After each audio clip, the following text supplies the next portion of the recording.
아멘.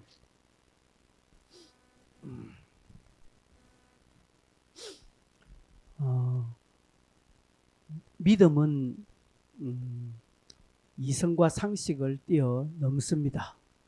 그리고 우리 상식과 이성, 인간적인 어떤 사고나 가치, 이성을 우선합니다. 우선해야 합니다. 그렇다고 해서 믿음이 어떤 상식을 무시하거나 어떤 이성을 터부시하거나 우리의 사고나 가치를 위반하거나 그렇게 외면해서는 또한 안 됩니다. 지극히 상식적인 상황에서도 우리는 믿음이 나와야 합니다. 무슨 말인가 하면 아무 도움이 없어도 아무 도움 없이 내 스스로 하는 일이라 할지라도 하나님을 우리는 찾고 부르짖어야 한다 이 말입니다. 여러분 그냥 우리가 밥을 먹잖아요. 그러면 자연스럽게 소화가 됩니다. 그럼에도 불구하고 하나님 이 밥 먹고 소화 잘 되게 해주십시오. 우리가 기도하는 것입니다. 왜요? 하나님이 그렇게 안 해주셔도 우리 자연스럽게 소화돼요. 그러나 자연스러운 이런 상식과 자연스러운 현상까지도 우리는 믿음을 접목시켜서 하나님이 함께 하시는 것으로 고백해야 합니다. 사실 또한 그렇습니다. 하나님이 도와주지 않으면 소화 안 돼요.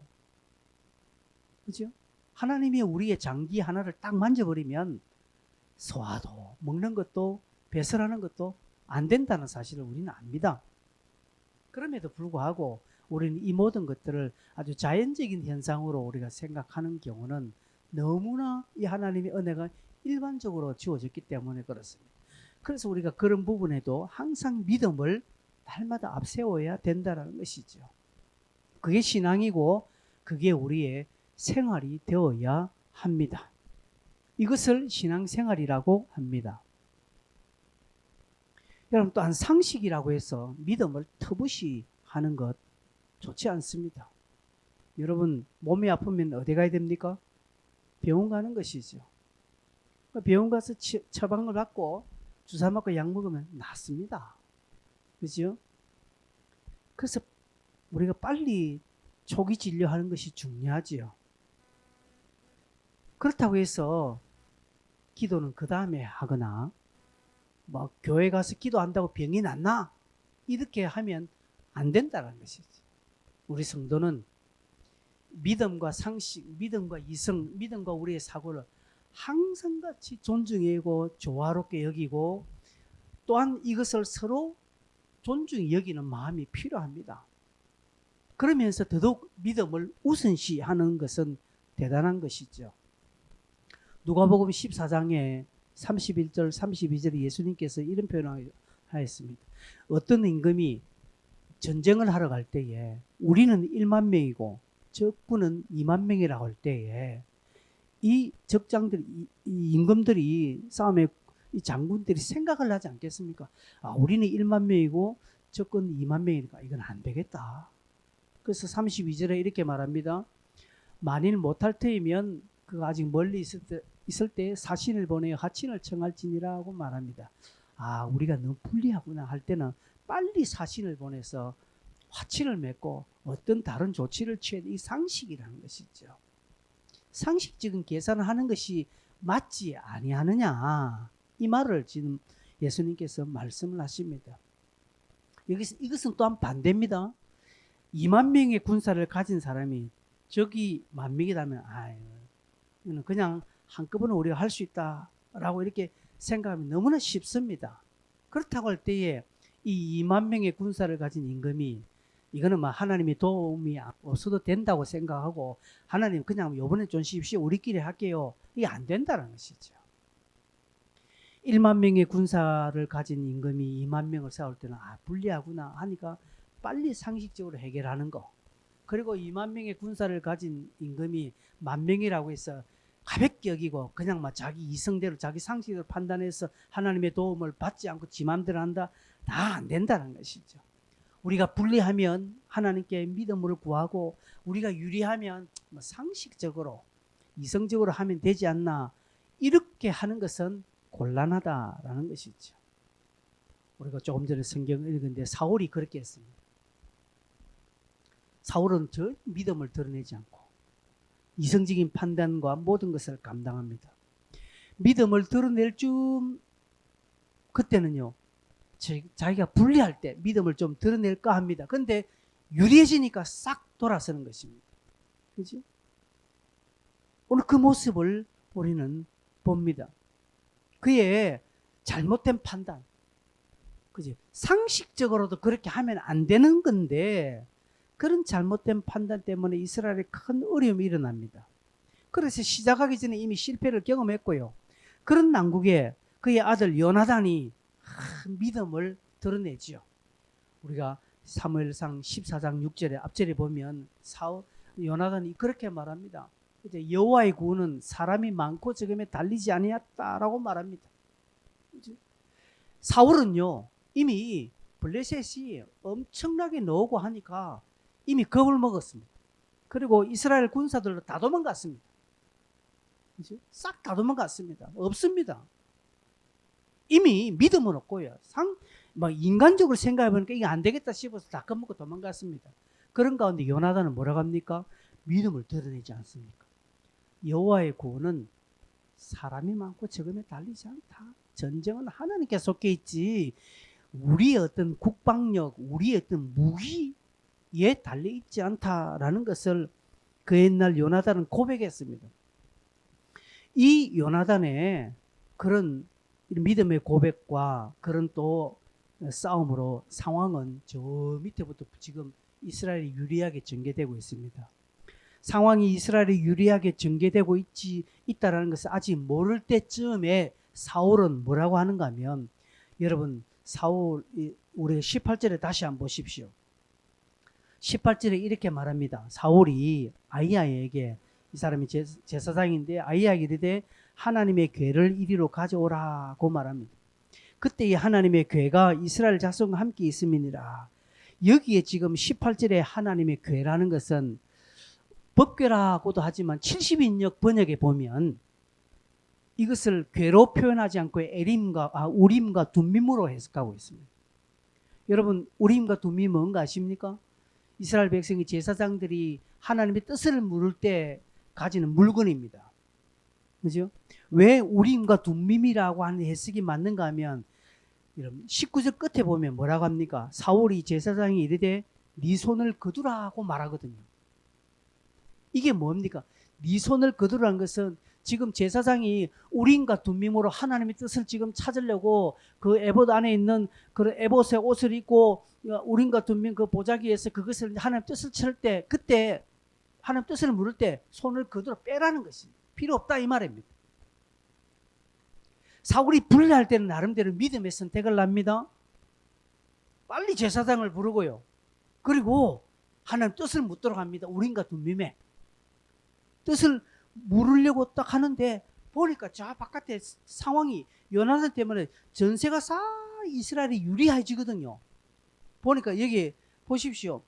이스라엘이 그 19절에 사울이 제사장이 말할 때에 블레셋 사람들 진영의 소동이 점점 더한지라. 지금 보니까 사울이 보니까 상황이 점점 자기 유리해지거든요. 그러니까 뭐라 제사장에게 네 손 빼라 빨리. 이게 무슨 표현입니까? 불리하니까 빨리 하나님을 찾다가 이제 전세가 유리해지고 사울에게 자기 유리하니까 우림과 둠밈 손 빼라. 즉 하나님께 물을 필요 없다 이 말입니다.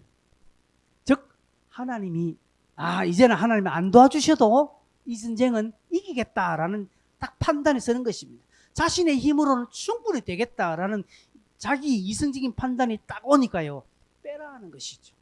물을 필요 없다라는 것이죠. 괜찮다. 이제는 이거 하나님 됐어. 안 도와주시다. 내 힘으로 하겠습니다. 그러니까 여기 뒤에 보면 사울이 내 원수에게 이 자기를 주체로 많이 여깁니다. 다음 주 오늘 좀 하려고 하니까 너무 본문에 길어서 제가 끊었는데, 여러분 37절 한번 보겠습니다. 37. 우림과 둠밈의 손을 뺐습니다. 그죠? 제사장의 손을 거두라. 즉 하나님께 물을 필요 없다라고 했거든요. 37절에 그것의 결과가 나옵니다. 무슨 37절 한번 보십시오. 사울이 하나님께 묻자오되 내가 블레셋 사람들 죽여가리까 주께서 그들을 이스라엘 손에 넘기시겠나이까 하되 뭐라고 돼 있으면 그날 그 다음에 그날에 대답하시는지라 하나님 대답 안 하시는 거예요. 여러분 하나님은 인격적인 하나님입니다. 하나님은 자기를 찾지 않을 때는요 하나님도 대답 안 합니다. 요때 지금 사울이 묻습니다. 하나님 블레셋 사람들 내가 갈까요?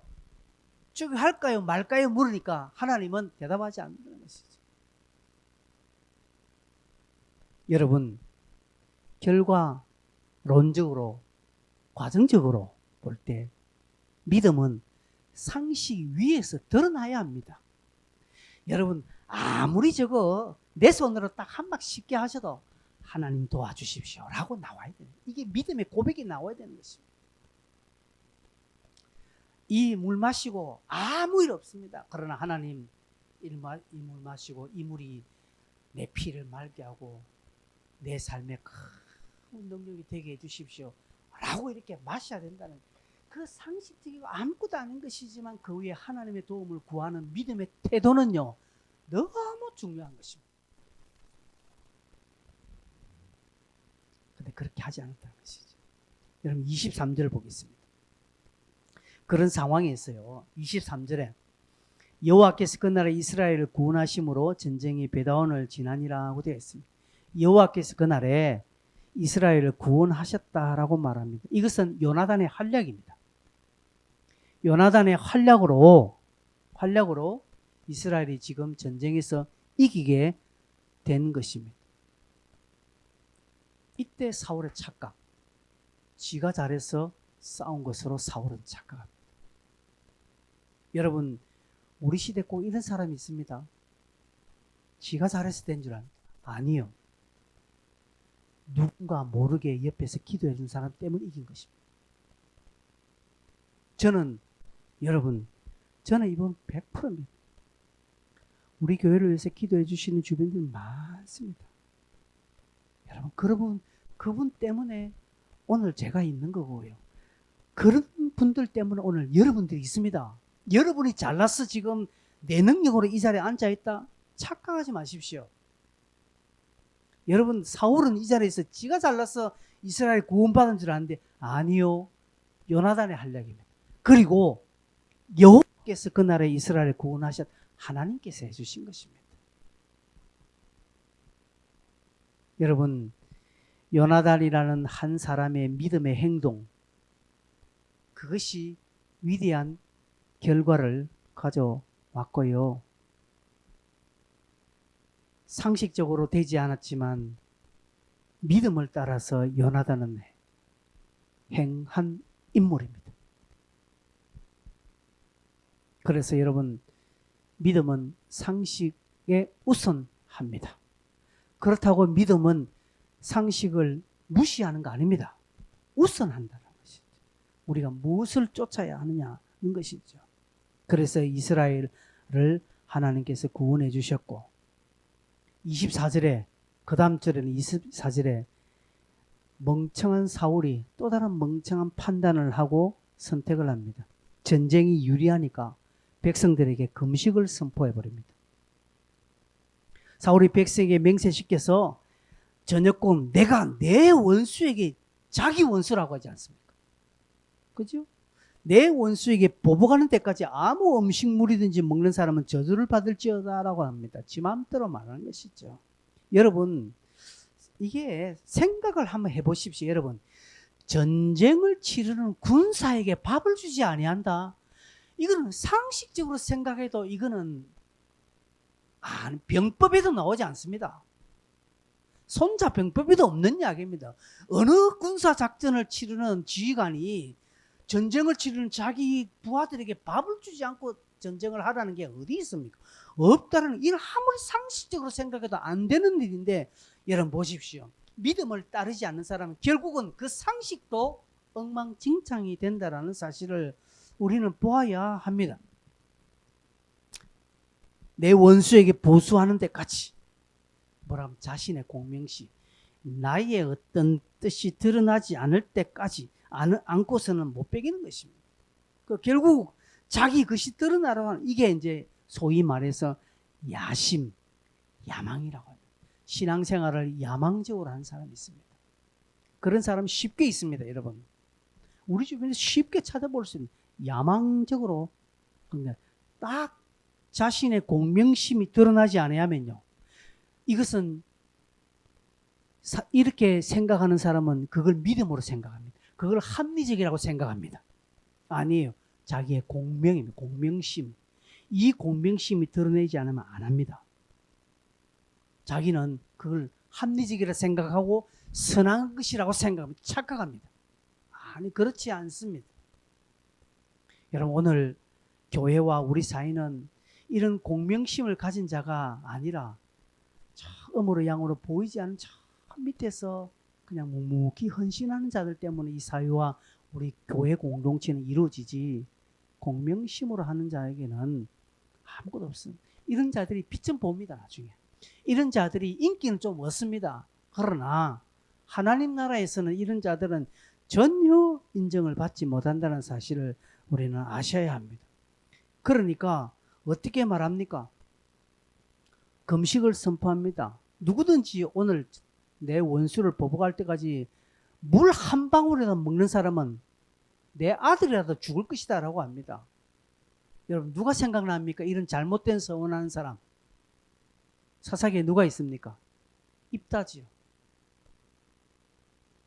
입다는 자기가 전쟁을 승리하고 하나님이 나에게 승리를 주시면 내가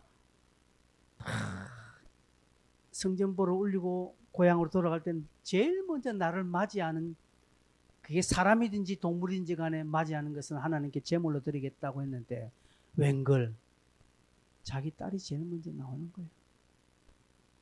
그러니까 자기는 자기 찌르는 그런 꼴이 되는 것입니다. 여러분, 공명심이 강한 사람은 이런 실수를 꼭 합니다.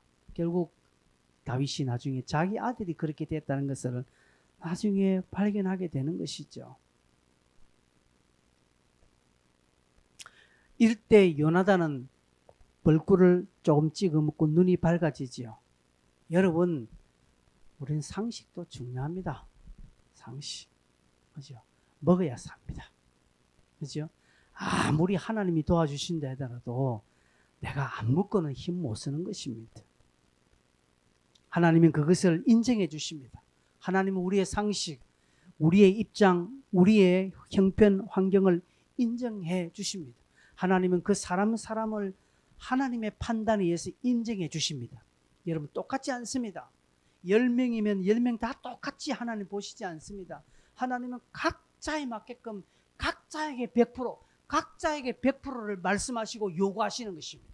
근데 비교를 하면 저 사람은 요밖에 안 되고 나는 이만큼 되니까 우리는 비교를 하고 불편한데 하나님은 안 그래요. 하나님은 이 사람은 너는 요만큼 해, 너는 이만큼 해. 요구가 다른 것입니다. 다 100%입니다. 다 100%.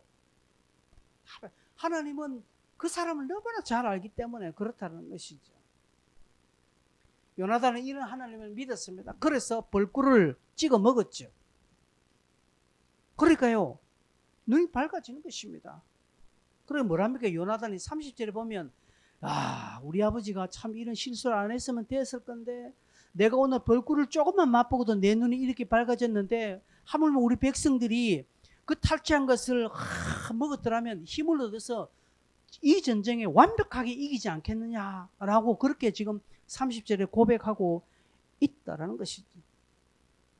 여러분, 하나님은 우리의 믿음이 전제되는 가운데 우리의 판단과 이성과 우리의 사고와 우리의 계획을 하나님도 존중해 주십니다.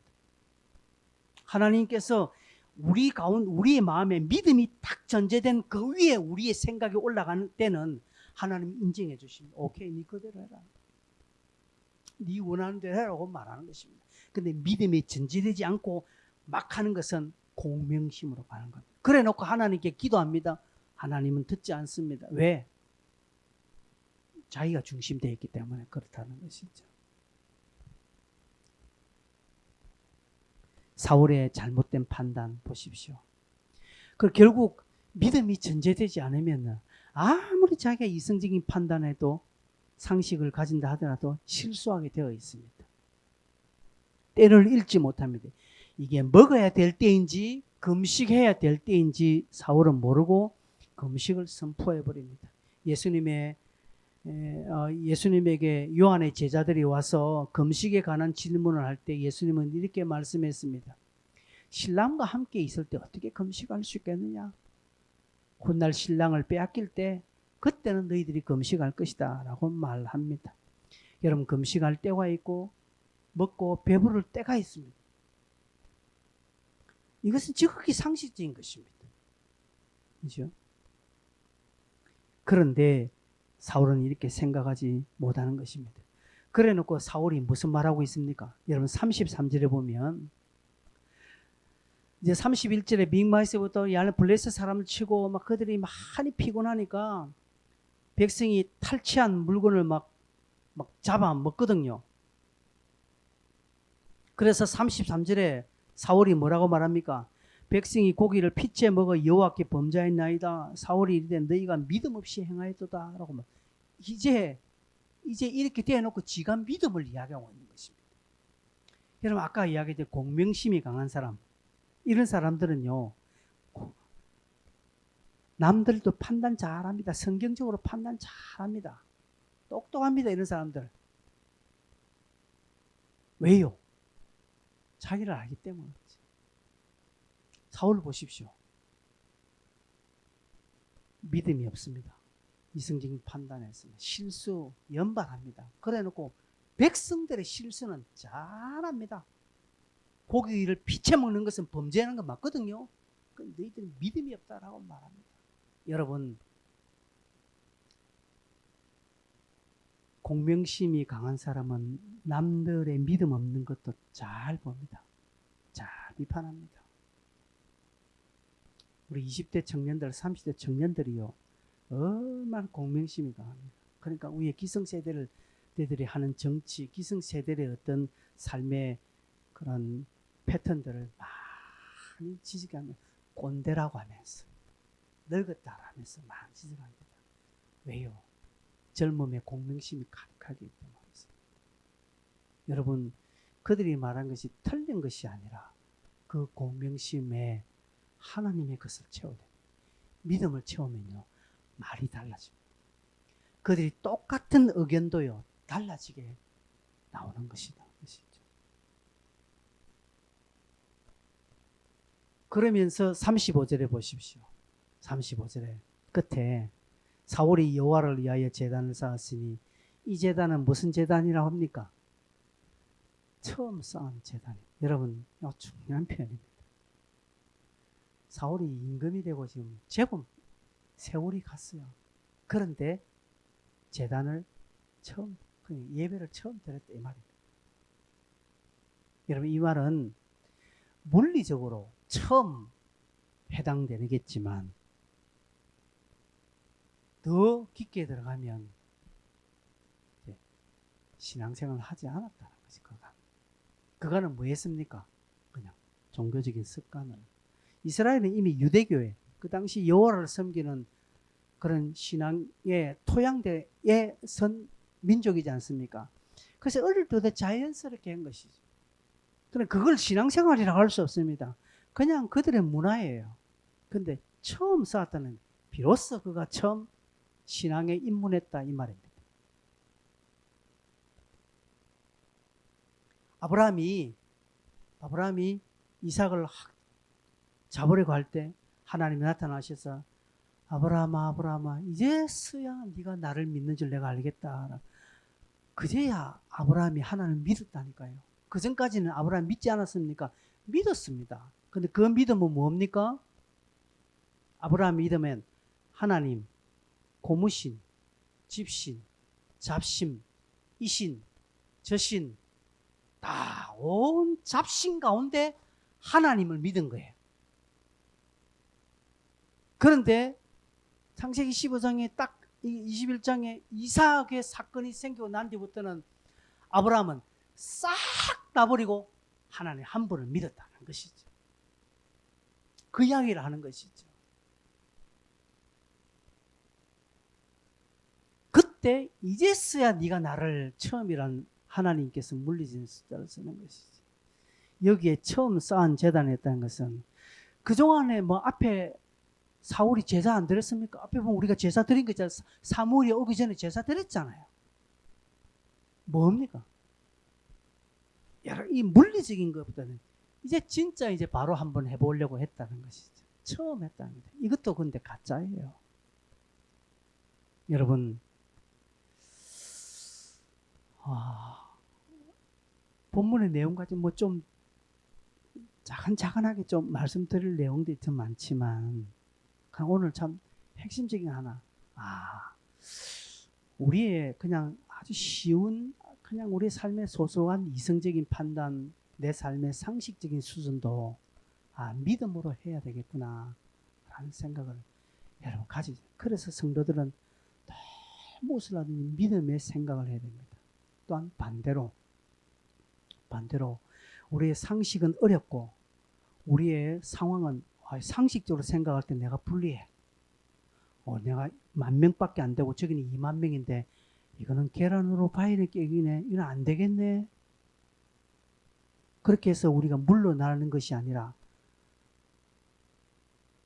여호와께는 사람의 많고 적음이 문제가 되지 않는다는 이런 믿음을 또 드러내는 것이. 그래서 무엇이든지 우리 성도는 믿음을, 그죠? 믿음을 드러내는 것을 잊지 말아야 한다는 것이죠. 그래서 하나님의 영광을 그런 부분에서 드러내는 지혜가 필요합니다. 우리의 믿음과 상식. 하나님은 우리의 상식을 존중합니다. 내가 믿음이 내 베이스가 되어 있어 그 다음에 상식, 그 다음에 이성, 그 다음에 내 사고, 가치, 나의 계획 이런 것들 하나님은 인정해 주시는 것입니다. 왜? 내가 믿음을 가졌다는 것은 내가 하나님을 신뢰했다는 것이죠.